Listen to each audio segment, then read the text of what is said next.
Ladies and gentlemen, please welcome one of the LGBT community's biggest allies in Albany, our Governor, David Paterson.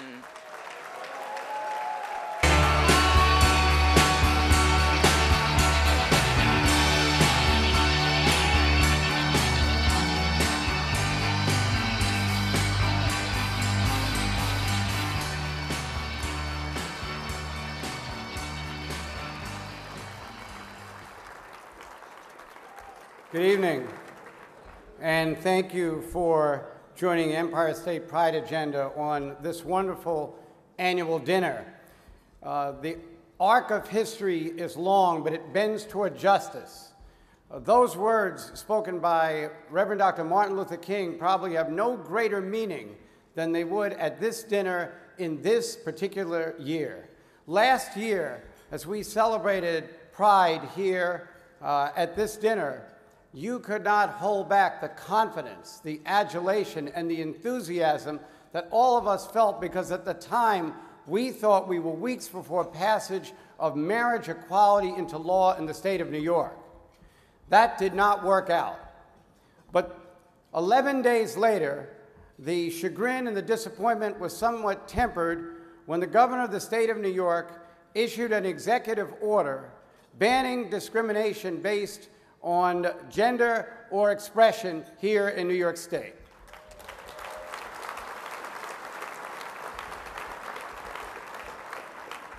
I was serving as governor at the time, that's why I brought it up. Unfortunately, as we moved into 2010, the number of attacks on people based on their sexuality or sexual expression unfortunately increased in this state, culminating with one of the most savage attacks on 3 gay men in the Bronx just 1 week ago. And as tragic as those attacks were, it was even more unsettling that the Republican candidate for governor, his lips dripping with the words of homophobia and hypocrisy, didn't say a word about that attack for 50 hours until confronted by the media. But this was not surprising, coming from a man who just a week before was in the media every day after a young Rutgers student took his own life after being bullied and harassed and streamed on the internet, and not a word from that campaign or candidate during that particular time. But even as we mull through the fog of his confusion, we suddenly were stunned by the epic ruling of Federal District Court Judge Virginia Phillips in the state of California.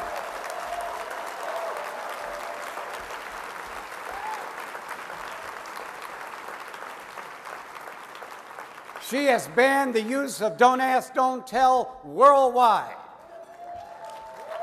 I wish I could do anything worldwide.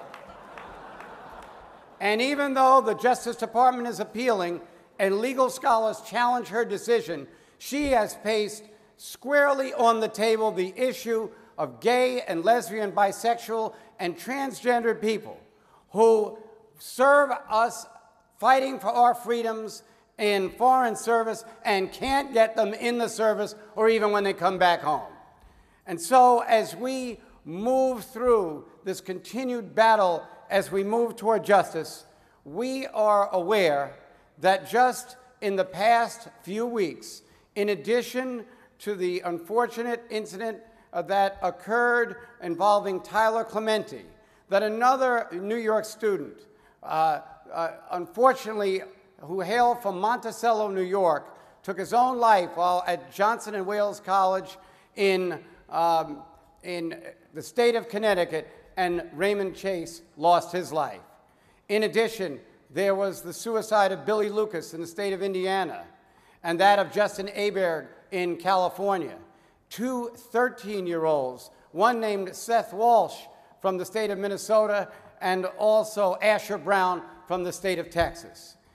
Even as we mourn their losses, there was an attack on a 14-year-old gay student in Long Island today. Fortunately, the perpetrators were apprehended, but it informs us as we celebrate this great event that there's a lot more to do.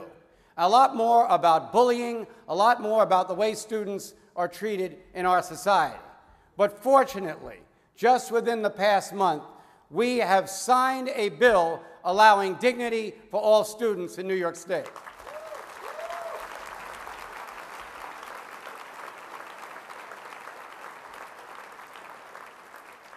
And when I think about all the people who supported that bill, speakers that you had here this evening, like Mayor Bloomberg, like Chuck Schumer, who we await, the keynote speaker, Senator Kirsten Gillibrand, and the Attorney General and next governor of the state of New York, Andrew Cuomo. And one speaker who wanted to be here this evening but was unable to attend.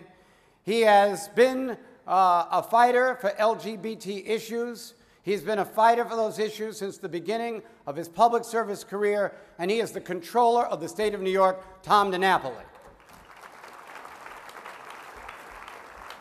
Now, the controller couldn't be here this evening, but I did communicate with him, and I want you to know something you may not be aware of, that companies that do not allow there to be rights for LGBT employees are being brought to the table as the controller of the state of New York, Tom DiNapoli, is leveraging our investment funds, leveraging our pension funds to make those companies do the right thing.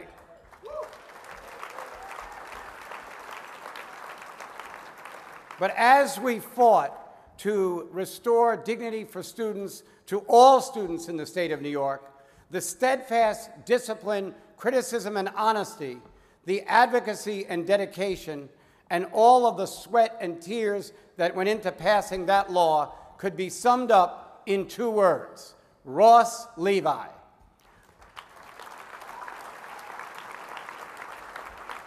For the last 10 years, from the passage of hate crimes to the implementation of the Sexual Orientation Non-Discrimination Act, to the fight for marriage equality, to every social issue that has confronted the LGBT and Q community, Ross Levi has been right in the epicenter of that struggle. And so I want to present to him this evening the official Penn certificate. You didn't really think this was my speech, did you? The official Penn certificate from that piece of legislation. Ross, if you would come up and accept it on behalf of the Empire State Pride Agenda.